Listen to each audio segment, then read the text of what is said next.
ജമാഅത്ത് ഇസ്ലാമി പിന്തുണച്ചുള്ള പ്രതിപക്ഷ നേതാവ് P D സതീശന്റെ പ്രസ്താവനയിൽ UDF-നുള്ളിലും വിവാദം പുകയുന്നു. രാഷ്ട്രീയ ജാഗ്രതയില്ലാത്ത പ്രസ്താവനയെന്നാണ് വിമർശനം. പ്രസ്താവനയിൽ ഇതര മതസംഘടനകൾ എതിർപ്പറിയിച്ചത് തിരിച്ചടിയാകുമോ എന്നും നേതാക്കൾക്ക് ഭയം. അതേസമയം ജമാഅത്ത് ഇസ്ലാമിയുടെ രാഷ്ട്രീയ രൂപമായ വെൽഫെയർ പാർട്ടി UDF-നെ പിന്തുണച്ചതിൽ വിമർശനം തുടരുന്നു. LDF ആണ് വിമർശനവുമായി രംഗത്ത് വന്നത്. മതന്യൂനപക്ഷത്തിന് ഭൂരിപക്ഷമുള്ള ഒരു ജില്ലയിൽ എളുപ്പത്തിൽ കുറച്ച് വോട്ട് കിട്ടാൻ മത തീവ്രവാദവുമായി സന്ധി ചെയ്യുക എന്നുള്ളതാണ്. ഏതായാലും കേരളത്തിൻ്റെ സമാധാന അന്തരീക്ഷത്തെയും മത സൗഹാർദ്ദത്തെയും പൂർണ്ണമായി തകർക്കാൻ വേണ്ടിയുള്ള സാധ്യതകളെ തുറന്നു വെക്കുന്ന നിലപാടാണ് ഒരു ഉപതെരഞ്ഞെടുപ്പിലെ ലാഭത്തിനു വേണ്ടി ഇപ്പോൾ UDF സ്വീകരിച്ചിരിക്കുന്നത്. ആരെ കൂട്ടുപിടിച്ചും ഏത് തീവ്രവർഗീയതയുമായി സന്ധി ചെയ്തും UDF-ന് അധികാരം പിടിക്കണം എന്നാണ്. അത് ആശാവർക്കർമാരല്ല, അത് ആശാവർക്കർമാരായിട്ട് കൂട്ടാൻ പറ്റില്ല. അവർ ഇടതുപക്ഷ വിരുദ്ധതയിൽ പൊതിഞ്ഞു വെച്ച ഒരു രാഷ്ട്രീയ ആവശ്യത്തിന് വേണ്ടിയുള്ള അരാജക സമരത്തിൻ്റെ പേരാണ് നിങ്ങളിപ്പോൾ നേരത്തെ പറഞ്ഞത്. ആര് UDF-ന് വോട്ട് തരാമെന്ന് പറഞ്ഞാലും അത് വേണ്ടെന്ന് പറയുന്നില്ല എന്ന് മാത്രമേ ഞങ്ങൾ പറഞ്ഞിട്ടുള്ളൂ. ആരുമായിട്ടും അത്തരത്തിൽ UDF-ൻ്റെ പുറത്ത് മുന്നണിക്കകത്തേക്ക് ആരെയും കൂട്ടിയിട്ടില്ല. വോട്ട് വേണ്ട എന്ന് UDF പറഞ്ഞിട്ടുണ്ട്. മുന്നണിയുടെ ഭാഗമല്ല, തെരഞ്ഞെടുപ്പിൻ്റെ ഭാഗമായിട്ട് അവരുടെ വോട്ടും ഞങ്ങൾ സ്വീകരിക്കും, അതേ പറഞ്ഞിട്ടുണ്ട്. ഒരു വോട്ടും നഷ്ടപ്പെടില്ല. UDF-ന് നല്ല ഭൂരിപക്ഷത്തിൽ ജയിക്കാൻ സാധിക്കും. UDF-ന് ഇത് LDF-ഉമായിട്ടുള്ള ഒരു രാഷ്ട്രീയ മത്സരമാണ്. സർക്കാരിൻ്റെ ഭരണ നയങ്ങൾ ജനങ്ങൾക്കെതിരാണ്. ആ ജനവിരുദ്ധ നയങ്ങൾക്കെതിരെയുള്ളൊരു വിധിയാണ്. ആ വിധിയെടുത്തിൽ കൂടുതൽ ശക്തി ആരുടെ ഭാഗത്തു നിന്ന് സമാഹരിക്കാൻ ഞങ്ങൾക്ക് വാഗ്ദാനം ലഭിക്കുന്നു, അതെല്ലാം സ്വീകരിച്ചുകൊണ്ട് ശക്തമായിട്ട് മുന്നോട്ട് പോകും. അതിൻ്റെ പേരിൽ ഒരു പിന്തുണയും നഷ്ടപ്പെടില്ല, വർദ്ധിക്കുക മാത്രമേ ഉള്ളൂ. UDF-ലെ അഭിപ്രായ വ്യത്യാസങ്ങൾ ഉണ്ടോ എന്നറിയാൻ ശ്രീജിത്ത് റിപ്പോർട്ടുമായി ചേരുന്നു. ശ്രീജിത്ത്, പറയൂ, UDF-ലെ പ്രധാനമായും ആർക്കാണ് ഈ കാര്യത്തിൽ അഭിപ്രായ വ്യത്യാസമുള്ളത് നമ്മുടെ അന്വേഷണത്തിൽ? ജമാഅത്തെ ഇസ്ലാമിയുടെ രാഷ്ട്രീയ സംഘടനയായ വെൽഫെയർ പാർട്ടി UDF-ന് പിന്തുണ പ്രഖ്യാപിച്ചിരുന്നു. ഇത് വലിയ വിവാദമായപ്പോൾ അതിനോടുള്ള പ്രതികരണം എന്ന നിലയ്ക്കാണ് പ്രതിപക്ഷ നേതാവ് VD സതീശൻ ചില പ്രസ്താവനകൾ നടത്തിയത്. ആ പ്രസ്താവനയിൽ ജമാഅത്തെ ഇസ്ലാമി മതരാഷ്ട്രവാദം ഉപേക്ഷിച്ചു എന്ന തരത്തിലുള്ള ചില പ്രതികരണങ്ങൾ വന്നു. ഇതാണ് ഈ മുസ്ലിം സംഘടനകളെ പ്രകോപിപ്പിച്ചിരിക്കുന്നത്. ഇതര മുസ്ലിം സംഘടനകളിൽ ഏറ്റവും കടുത്ത വികാരത്തിലുള്ളത് EK സുന്നികളും ഒപ്പം തന്നെ AP സുന്നികളുമാണ്. ഈ രണ്ട് വിഭാഗങ്ങളിൽ EK സുന്നികൾ ലീഗിന്റെ വോട്ട് ബാങ്കായി കരുതപ്പെടുന്ന വിഭാഗമാണ്. അവർക്കിടയിലുണ്ടാകുന്ന അതൃപ്തി മുന്നണിയുടെ സാധ്യതകളെ നിലമ്പൂരിൽ ബാധിക്കുമെന്ന ആശങ്കയാണ് UDF നേതാക്കൾ, പ്രത്യേകിച്ച് കോൺഗ്രസിലെയും മുസ്ലിം ലീഗിലെയും നേതാക്കൾ പ്രകടിപ്പിക്കുന്നത്. കാരണം ഈ വലിയ വിഭാഗത്തിൽ ഒരു ഇടർച്ചയുണ്ടായാൽ അത് ഫലസാധ്യതകളെ ബാധിക്കുമെന്നാണ് അവർ ചൂണ്ടിക്കാണിക്കുന്നത്.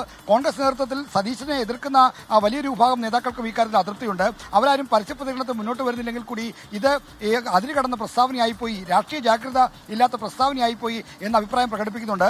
വെൽഫെയർ പാർട്ടിയെ പറ്റി മാത്രം പറഞ്ഞാൽ പോരെ, എന്തിനാണ് ജമാഅത്തെ ഇസ്ലാമിയെ പറ്റി ഈ കാര്യത്തിൽ ജമാഅത്തെ ഇസ്ലാമിയെ ന്യായീകരിക്കാനും അവരുടെ പ്രത്യയശാസ്ത്രപരമായ കാര്യങ്ങളിലേക്ക് കടന്നുകൊണ്ട് പ്രതികരിക്കുന്നത് എന്തിനാണെന്ന ചോദ്യവും കോൺഗ്രസിൽ നിന്ന് ഉയരുന്നുണ്ട്. എന്തായാലും നിലമ്പൂരിലെ സ്ഥിതിഗതികൾ സംബന്ധിച്ച ആശങ്ക പാർട്ടിക്കകത്ത് എല്ലാവർക്കും ഉണ്ട് എന്നാണ് നമ്മൾ നേതാക്കളുമായി സംസാരിക്കുമ്പോൾ അറിയാൻ കഴിഞ്ഞത്. ഇന്ന് വൈകുന്നേരം AICC ജനറൽ സെക്രട്ടറി KC വേണുഗോപാലിന്റെ സാന്നിധ്യത്തിൽ വൈകുന്നേരം തെരഞ്ഞെടുപ്പ് അവലോകന യോഗം ചേരുന്നുണ്ട്.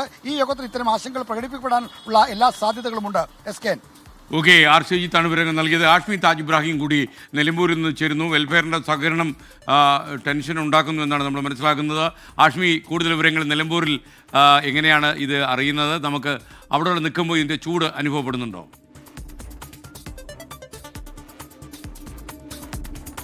SK ഉറപ്പായും രാവിലെ നല്ല മഴയുണ്ടായിരുന്നു.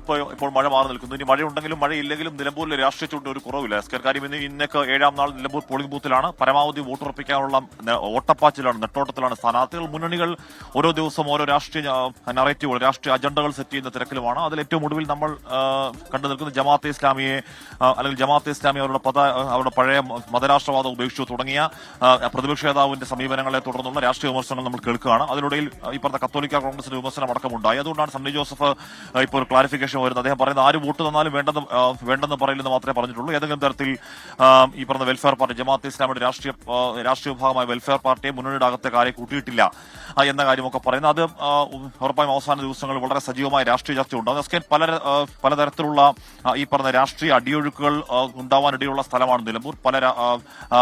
പല രാഷ്ട്രീയ വിഭാഗങ്ങൾ, പല കോൺസ്റ്റിറ്റ്യുവൻസികൾ, പല മതവിഭാഗങ്ങൾ, പല സംഘടനകൾ. ഈ സംഘടനകൾക്കൊക്കെ നിലമ്പൂരിലുള്ള ആഴത്തിലുള്ള വേരോട്ടം, ഇതൊക്കെ വെച്ച് നോക്കുമ്പോൾ ഏത് തരത്തിലുള്ള രാഷ്ട്രീയ അടിയൊഴുക്കുകളെയും ഈ മുന്നണികൾ കരുതിയിരിക്കണം. അതിനിടയിലാണ് ജമാഅത്ത് ഇസ്ലാമി അല്ലെങ്കിൽ കേവലം ഒരുപക്ഷെ പാലക്കാടോ മറ്റു സ്ഥലങ്ങളിലൊക്കെ ഏതെങ്കിലും തരത്തിൽ ഇമ്പാക്ട് ഉണ്ടാക്കാതെ പോയ പോലെ ആവില്ല ഒരുപക്ഷെ നിലമ്പൂരെ സാഹചര്യം. കാരണം ഈ പറഞ്ഞ സംഘടനകൾക്കൊക്കെ ജമാഅത്ത് അനുകൂല ജമാഅത്ത് വിരുദ്ധ സംഘടനകൾക്കൊക്കെ ആഴത്തിൽ വേരോട്ടമുള്ള മണ്ണുകൂടിയാണ് ഈ നിലമ്പൂർ. അതുകൊണ്ട് ഏത് രീതിയിലാണ് അവസാന ദിവസങ്ങൾ വരുന്ന ഈ വിവാദങ്ങൾ ബാധിക്കുക എന്ന് ഇരു മുന്നണികളും ആകാംക്ഷാപൂർവ്വം സാഹൂതം നോക്കുന്നുണ്ട്.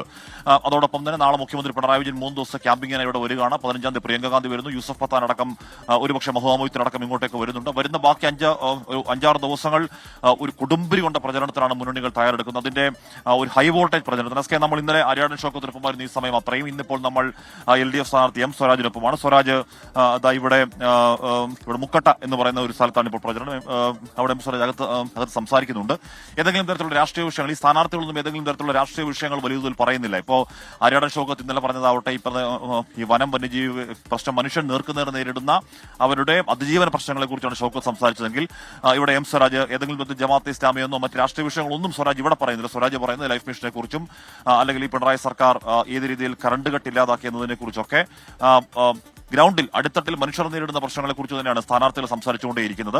എന്തായാലും അത്തരത്തിൽ ജീവൽ പ്രശ്നങ്ങളെ പറ്റി സ്ഥാനാർത്ഥികൾ പറയുന്നു. അതല്ലാത്ത വലിയ രാഷ്ട്രീയ തർക്കങ്ങൾ രാഷ്ട്രീയ പ്രശ്നങ്ങൾ മുന്നണികൾ അതിന്റെ നേതാക്കൾ സജീവമായി പറയുന്നു. എന്തായാലും കൊടുമ്പിരി കൊണ്ട പ്രചരണ ദിവസങ്ങളിൽ നിലമ്പൂർ അങ്ങനെ കത്തിപ്പിടിക്കുകയാണ്.